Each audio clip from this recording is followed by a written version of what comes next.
Bonjour très chers amis les poissons et soyez le bienvenu sur ma chaîne Intuition Desserine. Voici votre tirage de guidance pour les énergies du mois de mai et j'espère que vous êtes bien. Allez, c'est parti. Pose-toi une question, pas la question habituelle qu'on se pose à propos de l'argent. Une autre question. Si une somme d'argent inattendue arrivait dans ta vie cette semaine, est-ce que tu saurais ce que tu en ferais? Pas la réponse rapide qui te vient en surface. La vraie réponse. Celle qui dirait quelque chose de vrai sur qui tu es maintenant, sur ce qui te tient vraiment à cœur, sur ce que tu placerais en priorité si la contrainte financière s'allégeait soudainement. Cette question est plus importante qu'on ne le pense, parce que la qualité de ta réponse à cette question détermine en partie la qualité de ce qui s'apprête à arriver dans ta vie. L'argent qui s'approche de toi est réel, il vient. Il a une trajectoire qui converge vers ta réalité concrète et cette trajectoire arrive bientôt à son terme. Mais avant qu'il ne se manifeste, je veux te proposer un dialogue intérieur qui va te permettre de l'accueillir dans des conditions optimales. Parce que recevoir une somme d'argent sans s'être préparé intérieurement est une situation à laquelle beaucoup de personnes ne savent pas répondre adéquatement. Et le résultat, c'est qu'elles laissent filer ce qui leur a été donné sans en tirer le bénéfice durable que la situation aurait permis. Toi, tu vas faire différemment. Tu vas te préparer dès maintenant, par ce dialogue intérieur, pour que la réception soit à la hauteur de ce qui te sera offert. La première chose que je veux te demander de regarder en toi, c'est ta relation actuelle aux questions financières. Quand tu penses à l'argent, qu'est-ce que tu ressens dans ton corps? Y a-t-il une crispation dans le ventre, une tension dans la mâchoire, une légère anxiété qui s'installe, ou au contraire une certaine neutralité tranquille? Cette observation honnête de ce qui se passe en toi quand le sujet de l'argent émerge te donne une indication précise de ton état actuel. Si tu remarques une crispation, ce n'est pas grave, mais c'est une information utile. Cela signifie qu'une partie de toi traite encore l'argent comme une source de tension. Et cette partie va devoir être apaisée pour que la somme qui arrive puisse vraiment s'installer dans ton existence sans réactiver d'anciennes anxiétés. L'apaisement de cette zone tendue ne demande pas une thérapie longue. Il demande une simple reconnaissance, suivie d'une intention claire. Tu peux te dire intérieurement, je remarque que je porte de la tension autour de l'argent et j'invite cette tension à se relâcher progressivement. Cette reconnaissance bienveillante, sans drame, suffit souvent à enclencher un processus de détente qui se déploie sur plusieurs jours. Tu n'as pas besoin de faire plus que cela pour le moment. La somme qui arrive va ensuite faire son travail elle-même, en t'offrant l'expérience concrète d'une réception sereine qui désinstalle les vieux automatismes de tension. Ici, sur Intuition des Sirènes, je voudrais que tu réfléchisses maintenant à une seconde question. Si tu n'avais pas à justifier ton choix devant qui que ce soit, à quoi te ferait vraiment plaisir consacrer une partie de cette somme inattendue? Pas le choix raisonnable que tu indiquerais à quelqu'un qui te le demanderait, le choix vrai, celui qui te ferait sourire intérieurement quand tu y penses. Cette question est précieuse parce qu'elle révèle ce qui te nourrit vraiment, indépendamment des injonctions extérieures. Beaucoup de personnes vivent toute leur vie sans répondre honnêtement à cette question. Elles dépensent par devoir, par habitude, par convenance, mais rarement par alignement profond avec ce qui les fait vibrer. Tu vas avoir, avec cette somme qui arrive, l'occasion de faire au moins en partie un choix aligné. Réfléchis à ce que ce choix pourrait être. Ne te censure pas. Si ce qui te ferait vraiment plaisir te paraît trop frivole, trop coûteux, trop inhabituel, regarde quand même cette envie en face. Tu n'es pas obligé de la suivre intégralement, mais tu mérites au moins de la connaître. Beaucoup de personnes étouffent leur vrai désir si vite qu'elles finissent par ne plus savoir ce qu'elles désirent vraiment. Tu peux faire autrement. Tu peux laisser monter à la surface ce que ton cœur veut vraiment, l'examiner avec respect et puis décider ensuite, en pleine conscience, ce que tu en fais. Ce processus de respect du désir authentique est l'un des plus libérateurs qui soit et la somme qui arrive est une excellente occasion de le pratiquer. L'attention qui figure dans le titre Je veux maintenant te dire ce qu'elle signifie vraiment. Elle ne te demande pas d'être méfiant de la somme qui arrive. Elle te demande d'être attentif à toi-même au moment de la recevoir. Attentif à tes réflexes anciens qui pourraient surgir. Attentif aux automatismes qui voudraient diriger l'utilisation à ta place. Attentif aux pressions extérieures qui pourraient te détourner de ce qui te ressemble vraiment. Cette attention à soi-même est ce qui transforme une somme d'argent ordinaire en levier de transformation personnelle. Sans cette attention, la somme passe et ne laisse pas de traces durables. Avec cette attention, elle devient un point de bascule. Je veux te poser maintenant une troisième question. Quels sont les rêves que tu portais et que tu as mis de côté à cause de contraintes financières? Pas les grands rêves dramatiques. Les petits rêves discrets que tu as renoncé à formuler à voix haute parce qu'ils te paraissaient trop coûteux, une formation que tu voulais suivre, un voyage que tu voulais faire, un objet qui te tient à cœur, une activité que tu voulais essayer, un don que tu voulais faire à quelqu'un. Tous ces petits rêves discrets méritent d'être ressortis du tiroir intérieur où tu les avais rangés. Pas pour culpabiliser de les avoir reportés, pour les revoir avec un œil neuf dans le contexte de la possibilité qui s'ouvre maintenant. Tu vas peu être réalisé en faisant ce travail que certains de ces rêves discrets n'étaient pas si coûteux que tu le pensais. Que d'autres pourraient être réalisés au moins partiellement avec la somme qui arrive, que d'autres encore demanderaient encore un peu de patience mais sont désormais plus accessibles qu'avant. Cette redécouverte de tes propres rêves discrets est l'un des cadeaux indirects de la situation qui s'ouvre. Tu vas peu être trouvé dans cette liste une ou deux choses que tu peux désormais te permettre et qui vont enrichir ta vie d'une manière que tu n'avais plus espéré depuis longtemps. Sur Intuition des Sirènes, je tiens à préciser une chose qui peut éviter une erreur commune. Quand une somme d'argent arrive, beaucoup de personnes se précipitent pour réaliser plusieurs rêves en même temps, parce qu'elles ont peur que la somme se dissipe avant d'avoir tout couvert. Cette précipitation produit souvent une dispersion qui dilue le plaisir de chaque rêve réalisé. Mieux vaut choisir un ou deux rêves à honorer pleinement et garder le reste pour plus tard, quand d'autres opportunités se présenteront.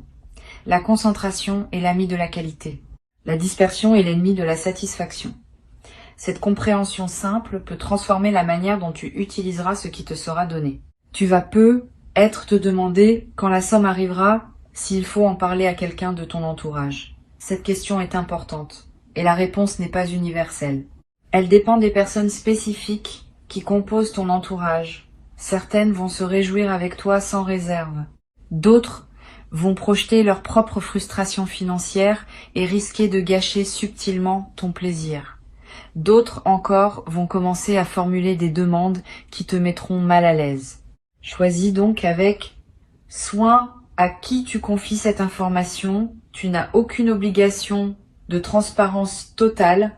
Tu peux garder une partie de ce qui te concerne pour toi, surtout dans les premiers temps où tu intègres la nouveauté. Je voudrais te poser une quatrième question. Quelle partie de cette somme te ferait du bien à long terme plutôt qu'à court terme? Pas par devoir d'épargner. Par souci de prolonger l'effet bénéfique de ce qui t'est donné. Une partie qui pourrait être investie dans quelque chose qui produira encore des effets dans plusieurs années. Une partie qui pourrait servir à payer une dette qui pesait sur toi. Une partie qui pourrait être mise de côté pour un projet futur que tu sens venir, mais qui n'est pas encore assez clair pour être réalisé immédiatement. Cette part orientée vers le long terme est précieuse. Elle prolonge l'effet de la somme bien au-delà du plaisir immédiat. Et elle te connecte à une vision plus mature de ta propre vie financière. L'équilibre idéal, à mon sens, entre plaisir immédiat et investissement long terme n'est pas universel. Il dépend de ta situation et de tes priorités. Mais une bonne règle générale consiste à ne pas laisser une somme inattendue se dissoudre intégralement dans des dépenses qui ne laissent pas de traces. Garde au moins une part pour quelque chose de durable. Cela peut être de l'épargne pure. Cela peut être un investissement modeste dans un projet. Cela peut être quelque chose que tu garderas et qui te servira pendant des années. Cette partie durable transforme l'événement financier ponctuel en construction qui s'inscrit dans le temps. Une cinquième question que je veux te poser concerne les personnes que tu pourrais avoir envie d'aider avec cette somme Y en a-t-il dans ton entourage? Si oui, fais attention à un point précis. L'aide que tu offres devrait venir d'un débordement de joie et non d'une obligation morale ou d'une culpabilité. Si tu sens, en pensant à aider quelqu'un, un élan léger, suis-le. Si tu sens, à la place, un poids, une obligation, une crainte, de paraître égoïste, si tu n'aides pas, sois prudent. Aider depuis une obligation forcée transforme le don en fardeau, à la fois pour toi et pour la personne qui reçoit. Aider depuis le débordement transforme le don en cadeau réciproque qui réjouit les deux parties. Tu n'es pas obligé d'aider tout le monde dès qu'une somme te tombe entre les mains. Cette compréhension est importante. Ta première responsabilité quand tu reçois est de te recevoir toi-même pleinement. Si tu te précipites pour distribuer avant d'avoir bien intégré ce qui t'est donné, tu rates l'occasion d'expérimenter pleinement la réception. Et cette expérience pleine de la réception est précisément ce qui ouvre la porte à de futures réceptions. Permets-toi donc de garder, au moins dans un premier temps, l'essentiel pour toi. Tu pourras toujours redistribuer plus tard depuis un état d'abondance véritable, plutôt que depuis l'urgence ou la culpabilité. Je voudrais maintenant te demander d'examiner une dernière question, peut être la plus importante. Si cette somme inattendue était la première d'une série de manifestations financières favorables, quelle posture intérieure veux-tu cultiver pour rester aligné dans la durée? Parce que oui, ce qui s'apprête à arriver pourrait bien n'être que le premier signal d'un changement plus large dans ta relation à l'abondance. Et dans ce cas, la manière dont tu accueilles cette première manifestation va calibrer ton système intérieur pour ce qui suit. Si tu accueilles avec sérénité et discernement, tu prépares la suite à arriver dans les mêmes conditions. Si tu accueilles dans la précipitation ou la peur, tu risques de fermer le canal qui voulait s'ouvrir plus largement. La posture juste pour accueillir ce qui arrive et préparer la suite consiste en quelques éléments simples. La gratitude sincère, sans en faire trop. Le discernement dans l'utilisation, en honorant à la fois le plaisir et la durée. La discrétion choisie, pour protéger la qualité de ce que tu vis. La présence à toi-même, pour que les choix faits soient vraiment les tiens. Cette posture peut sembler évidente quand on l'énonce, mais elle est rare quand vient le moment de la pratiquer. Beaucoup de personnes la perdent dans l'effervescence de la nouveauté. Toi, tu peux la maintenir parce que tu as pris le temps de la préparer mentalement avant que l'événement arrive. Tu vas peu être éprouvé au moment où la somme se manifestera, une émotion particulière qui ressemble à un mélange de joie, d'incrédulité et de calme. Ce mélange est typique des réceptions bien préparées. Tu n'auras pas l'excitation pure qui submerge et qui passe. Tu auras une émotion plus dense, plus consciente, qui te permettra de vraiment goûter le moment. Ce goût conscient de la réception est ce qui distingue les expériences qui marquent durablement de celles qui passent sans laisser de traces. Tu vas ressentir cette densité émotionnelle.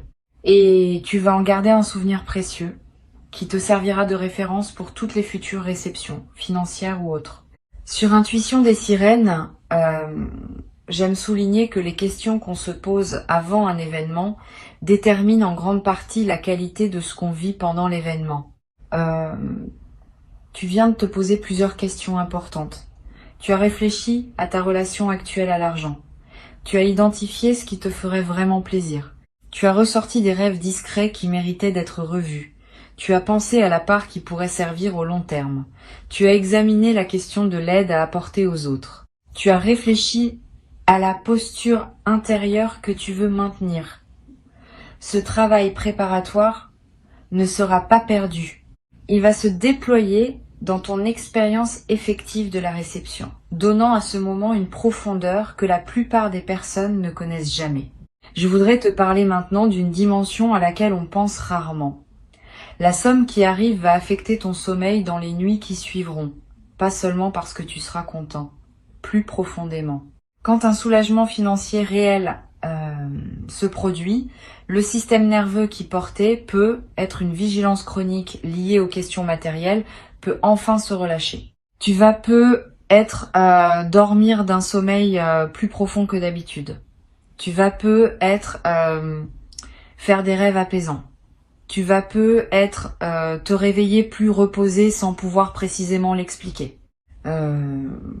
Cette amélioration corporelle est l'un des effets indirects mais réels de la réception. Elle confirme à ton corps que tu peux baisser une garde que tu portais depuis longtemps. Cette baisse de garde corporelle peut se prolonger. Tu vas peu être remarqué dans les semaines qui suivent que ta fatigue chronique diminue, que ton appétit se régule différemment, que des tensions habituelles se relâchent. Ces transformations physiques sont l'expression du fait que ton corps répond positivement aux changements de fréquence intérieure que la réception aura déclenchés. Profite de ces transformations, ne te précipite pas pour reprendre des rythmes intenses qui réinstalleraient la tension ancienne. Donne-toi le droit de fonctionner à un nouveau régime, plus posé, plus habité. Cette nouvelle qualité de présence à toi-même est l'un des cadeaux durables qui dépasse largement le simple aspect financier de ce qui arrive. Je veux ajouter quelque chose qui pourra peut-être te servir. La somme qui arrive a une histoire avant d'arriver chez toi. Elle a circulé, elle a transité, elle est passée par d'autres mains. Et au moment où elle arrive entre les tiennes, elle apporte avec elle une certaine énergie qui dépend de son trajet. La meilleure manière d'accueillir cette énergie est de mettre ton intention propre dans la somme, dès qu'elle arrive. Tu peux, par un simple geste mental, te dire que cet argent est désormais aligné avec qui tu es maintenant, qu'il sert tes priorités véritables, qu'il s'inscrit dans la trajectoire que tu choisis pour ta vie. Ce geste mental, qui peut sembler dérisoire, a un effet réel. Il personnalise l'argent qui te parvient et le met au service de ton parcours spécifique. Une autre dimension précieuse concerne la manière dont tu pourras parler de cette expérience plus tard, quand elle sera devenue un souvenir. Tu raconteras peut-être cette histoire à des proches, à des enfants, à des amis qui traverseront des phases plus difficiles. Et la manière dont tu raconteras va déterminer en partie l'effet inspirant ou non de ton récit. Si tu le racontes comme une chance pure qui pourrait ne plus jamais se reproduire, tu enfermes ce qui pourrait inspirer dans une narration close. Si tu le racontes comme la confirmation que les choses peuvent encore changer même quand on n'y croit plus, tu offres à tes interlocuteurs un témoignage qui peut nourrir leur propre espérance. Choisis cette deuxième manière de raconter.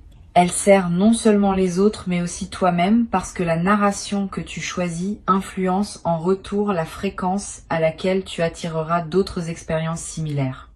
Tu vas être également développé à travers cette expérience un nouveau rapport à ce qu'on appelle la chance. Beaucoup de personnes croient à une chance aveugle qui distribue ses faveurs au hasard, et elles attendent passivement que cette chance les choisisse.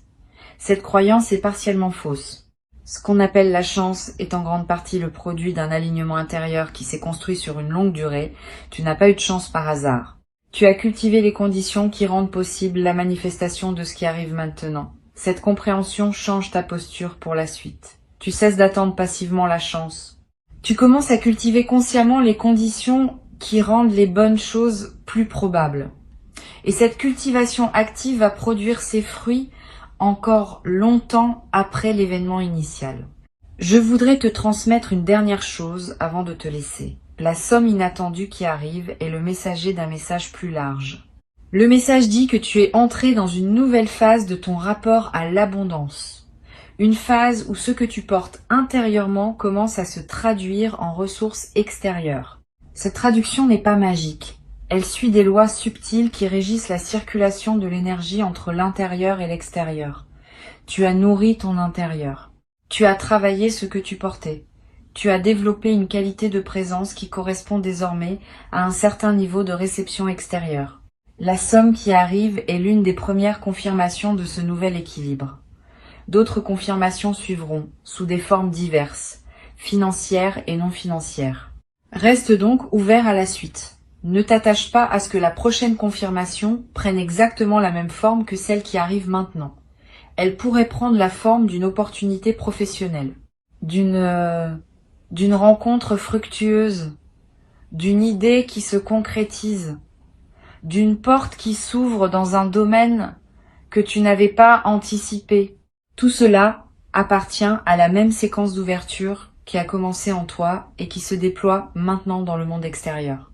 Ta tâche, c'est de rester aligné avec ce qui se passe. De ne pas saboter par anxiété ce qui veut s'installer durablement. de ne pas non plus te reposer sur ce qui se manifeste comme s'il n'y avait plus rien à faire. La cultivation continue de l'alignement intérieur reste essentielle. Sans elle, le canal se referme. Avec elle, le canal s'élargit progressivement. Reçois donc ce qui arrive avec la qualité de présence que tu as construite à travers les questions que tu viens de te poser. Tu es préparé. Avant de te quitter pleinement, je veux te transmettre encore plusieurs perspectives qui vont enrichir ta préparation à ce moment de réception. La première concerne la qualité du premier moment où tu prendras conscience que la somme est effectivement là, dans ta réalité. Ce premier moment est précieux, il ne se reproduit pas. Tu peux choisir de le traverser dans la précipitation ou de le ralentir pour vraiment le savourer. Je te recommande la deuxième option. Quand tu auras la confirmation que la somme est là, prends quelques minutes simplement pour respirer avec cette information. Ne fais rien tout de suite. Pas de calcul, pas de plan. Juste une présence à ce qui vient de se produire. Ce simple ralentissement transforme un événement en expérience consciente et il imprime dans ta mémoire un souvenir qui te servira longtemps. Une deuxième perspective importante, tu vas peut-être avoir dans les jours qui précèdent la manifestation des intuitions qui te traversent sans que tu puisses les justifier rationnellement. Tu vas peut-être sentir que quelque chose se prépare. Tu vas peut-être avoir des rêves qui contiennent des images d'eau, de pluie, de fleuves, qui dans le langage symbolique évoquent souvent l'arrivée de ressources. Tu vas être remarqué des chiffres qui reviennent dans ton environnement. Ne disqualifie pas ces signes, ils ne sont pas des hasards. Ils sont la manière dont ton intuition capte l'approche de la manifestation et te le signale par les canaux qui lui sont disponibles. Note ces signes si tu en remarques. Ils confirmeront, après coup, que ton système intuitif fonctionne bien. Tu vas peut-être également ressentir, à un moment précédant la manifestation, une sensation de calme inhabituelle. Comme si une tension chronique que tu portais depuis longtemps autour des questions financières s'était relâchée sans cause apparente. Cette détente préalable est un signal très fiable de l'approche de la manifestation. Ton système intérieur sait avant ton mental conscient que quelque chose va se débloquer et il commence à se détendre par anticipation. Quand tu remarques cette détente, ne la disperse pas dans des activités intenses. Reste avec elle, habite-la. Cette qualité d'attente détendue est précisément ce qui prépare la réception de qualité. Je voudrais te parler de la qualité de la lumière qui semble changer parfois dans les moments importants de notre vie. Tu vas être remarqué le jour où la somme arrivera ou dans les jours qui suivent que la lumière du soleil te paraît avoir une qualité particulière, plus dorée, plus présente, plus chargée d'une signification que tu pressens sans pouvoir l'expliquer. Cette modification subjective de la lumière est l'une des manifestations les plus subtiles des phases où la grâce se déploie dans une vie. Elle reflète le fait que ta perception elle-même est en train de s'élargir. Et cette perception élargie te permet de capter dans le réel des dimensions qui te restaient inaccessibles auparavant. Profite de ce changement de lumière intérieure. Il accompagne ce que tu vis et lui donne une saveur particulière. Une troisième perspective concerne la manière dont la somme va modifier subtilement ton rapport à ton emploi du temps. Avant la manifestation, peut être que tu courais après le temps. Tu calculais, tu optimisais, tu remplissais chaque créneau. Après la manifestation, tu vas peut-être commencer à respirer différemment dans tes journées. Pas parce que tu auras moins à faire, mais parce que la pression de fond va diminuer. Tu vas pouvoir t'autoriser des pauses, des lenteurs, des moments où tu ne fais rien et où tu te permets de ne rien faire. Cette dilatation du temps personnel est l'un des effets les plus précieux d'un soulagement financier. Elle te donne accès à une dimension de la vie que la pression chronique te cachait. Tu vas être également constaté que tes priorités se réorganisent légèrement. Des activités qui te paraissaient importantes vont sembler moins essentielles. D'autres que tu négligeais vont prendre une nouvelle place. Cette réorganisation des priorités n'est pas une erreur. C'est l'expression d'une lucidité qui se manifeste plus librement quand la pression diminue. Permets cette réorganisation. Suis-la. Elle te conduit vers une vie plus alignée avec ce qui te tient vraiment à cœur. Ne la combats pas en pensant que tu dois maintenir tes anciennes priorités par souci de cohérence. La vraie cohérence, c'est celle qui se met à jour au fur et à mesure que tu deviens plus toi-même. Sur cette chaîne, j'aime souligner que les sommes inattendues ont parfois un effet de catalyseur dans la vie de ceux qui les reçoivent. Elles ne sont pas seulement de l'argent. Elles sont l'occasion de revisiter sa vie, de poser des choix qu'on remettait à plus tard, de prendre des décisions qui demandaient un certain coussin financier pour pouvoir être prises sereinement. Tu vas peut-être prendre, dans les semaines qui suivent la manifestation, une décision importante que tu reportais. Une décision concernant ton lieu de vie. Une décision concernant ton activité professionnelle. Une décision concernant une relation qui demandait à évoluer. Cette décision n'aura pas été directement causée par la somme. Mais la somme aura été le catalyseur qui rendait possible la prise de la décision. Cet effet catalyseur est l'un des aspects les plus précieux des manifestations financières inattendues. Tu vas peut-être avoir l'envie à un moment de marquer symboliquement la réception de cette somme par un geste rituel. Un objet acheté qui te rappellera ce moment. Un repas particulier partagé avec une personne chère. Une journée entière consacrée à une activité qui te fait du bien. Ces gestes symboliques ne sont pas dérisoires. Ils inscrivent l'événement dans le tissu de ta mémoire vivante et ils créent un point de référence auquel tu pourras revenir mentalement plus tard. Quand tu auras besoin dans des moments futurs de te rappeler que les bonnes choses peuvent arriver, tu pourras revenir à ce moment marqué symboliquement. Cette pratique de marquer les moments importants par des rituels personnels est l'une des manières les plus simples de cultiver une mémoire émotionnelle riche. Tu vas également peut-être commencer à voir l'argent autrement, plus largement, pas seulement comme une ressource pour acheter des choses, comme une énergie qui circule à travers toi, qui te traverse, qui peut être orientée vers ce qui te ressemble. Cette nouvelle vision de l'argent n'est pas philosophique abstraite, elle a des effets pratiques. Tu vas peut-être commencer à dépenser différemment, avec plus de conscience, avec plus d'alignement entre ce que tu achètes et ce que tu es. Tu vas peut-être te rendre compte que beaucoup de tes anciennes dépenses c'était automatique, sans réelle satisfaction. Cette prise de conscience peut t'amener à simplifier certains aspects de ta consommation, à concentrer tes ressources sur ce qui te nourrit vraiment. Je voudrais te parler du rôle particulier que joue la générosité dans la durée des bénéfices financiers. Quand on partage une partie de ce qu'on reçoit, sans que ce partage soit forcé ou culpabilisant, on entretient un mouvement de circulation qui maintient le canal ouvert. C'est pas un calcul, c'est une dynamique réelle. Les personnes qui retiennent tout par peur de manquer ferment souvent par cette retenue le canal qui voulait continuer à donner. Les personnes qui partagent un peu, depuis l'abondance et non depuis la culpabilité, gardent le canal ouvert. Cette différence subtile a des effets sur le long terme. Tu peux t'inspirer de cette compréhension pour décider dans la sérénité, d'une part de ce que tu reçois, qui pourrait circuler vers d'autres personnes ou vers une cause qui te tient à cœur. Pas par devoir, par alignement avec ta nature généreuse. Tu vas peut-être traverser à un moment dans les semaines qui suivent une phase de léger doute. Tu vas te demander si tu as bien utilisé la somme, si tu n'aurais pas dû faire des choix différents, si tu n'as pas raté une meilleure option. Ces doutes sont normaux. Ils ne signifient pas que tu as fait des erreurs. Ils signifient que tu es une personne consciencieuse qui se soucie de bien faire. Quand ces doutes surgissent, reviens aux raisons qui ont guidé tes choix. Tu as choisi en pleine conscience, au moment où tu choisissais. Tes choix étaient justes pour le moment où tu les as faits. Le fait qu'ils puissent paraître discutables a posteriori ne signifie pas qu'ils étaient mauvais.